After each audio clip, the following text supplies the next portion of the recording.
Bonjour à tous, j'espère que vous allez bien. Aujourd'hui, ce lundi 23 février, j'espère que vous êtes bien installés pour l'épisode 2 de la série. Alors, bienvenue dans l'épisode 2 spécial carême, grandir en esprit, ce que Dieu donne et ce qu'il développe en nous. Je vais expliquer en détail la différence entre les dons de l'esprit, qui est la capacité à servir, et les fruits de l'esprit, qui est la transformation intérieure. Alors, en première partie, les dons ne sont pas une preuve de maturité, attention. Donc, c'est juste une capacité, et une capacité sans maturité devient dangereuse. C'est donc une responsabilité quand nous avons un don. Les dons de l'esprit, ce sont des capacités données par la grâce de Dieu. Les dons incluent par exemple, je l'avais dit dans l'épisode précédent, donc une parole de sagesse, la parole de connaissance, la foi particulière, la capacité de guérison, le discernement, le don de prophétie, le don de langue et le don de l'interprétation. Ils sont donnés à quelqu'un pour édifier, pour servir, pour encourager, pour enseigner, pour bâtir, pour diriger, pour parler avec sagesse et pour guider. Laisse-moi te donner un exemple concret. Imagine au travail, tu es un leader, tu es brillant, tu as des idées innovantes, tu sais parler en réunion, on t'écoute, ça c'est ton don. Mais si tu es arrogant, impatient, facilement offensé, instable émotionnellement, ton équipe va se fermer. Ton don devient donc un problème. En clair, un leader sans douceur écrase. Un entrepreneur peut avoir la vision et perdre son entreprise à cause de son caractère. En famille, tu peux avoir une forte autorité naturelle, mais être un parent sans patience qui décourage ses enfants, ou être un conjoint sans maîtrise de soi qui crée toujours un climat tendu dans la maison. Donc, tu l'as compris, le don te donne de l'influence, oui, mais l'influence sans fruit devient une oppression.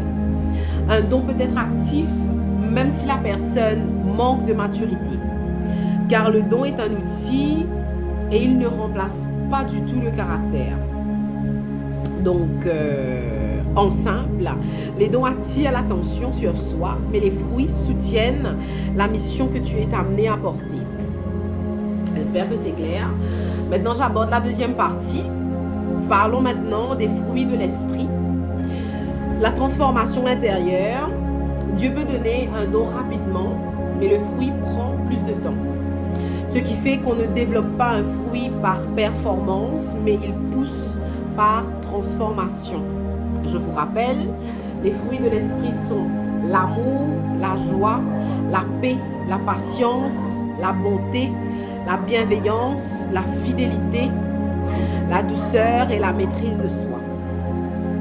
Alors, regardez bien, ce ne sont pas des compétences, ce sont des qualités intérieures, des qualités de caractère. Ce fruit ne se manifeste pas au public seulement. Il n'y a pas un ordre strict non plus imposé par Dieu pour l'avoir, mais il y a quand même une logique spirituelle. Les dons sont donnés, oui, les fruits doivent être cultivés. J'espère que vous comprenez. Si c'est le cas, likez la vidéo si vous êtes d'accord avec moi. Les fruits ne sont pas visibles quand tout va bien d'ailleurs, ils sont visibles quand tout va mal. Ils se manifestent surtout sous pression, dans le conflit, dans l'injustice et dans l'attente. Les fruits ne sont pas spectaculaires.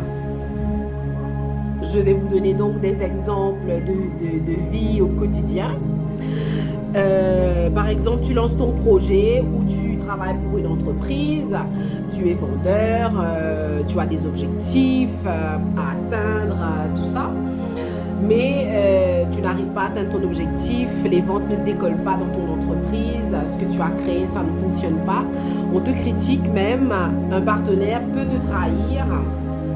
Et là, où se jouent les rôles justement des dons et des fruits de l'esprit. Le don te donne les idées sans doute, mais seul le fruit de l'esprit te permet de rester stable dans les moments difficiles. Donc la maîtrise de soi t'empêche de réagir impulsivement. La paix t'empêche de paniquer.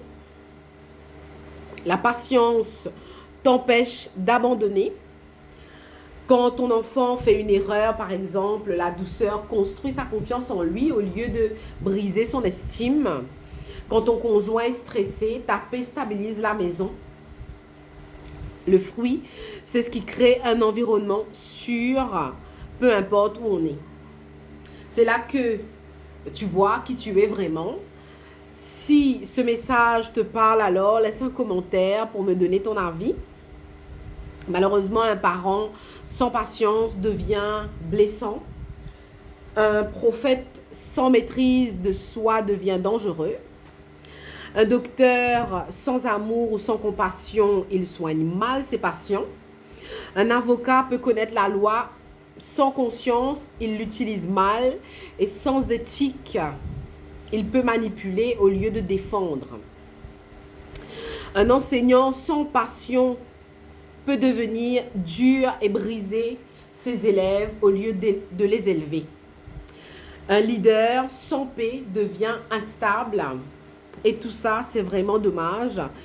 Ce n'est pas la profession qui fait la différence, c'est le cœur avec lequel on exerce notre don. Le talent ne suffit pas, vous l'avez compris. Le diplôme ne suffit pas. La position ne suffit pas. Sans fruit intérieur, le don peut devenir une arme.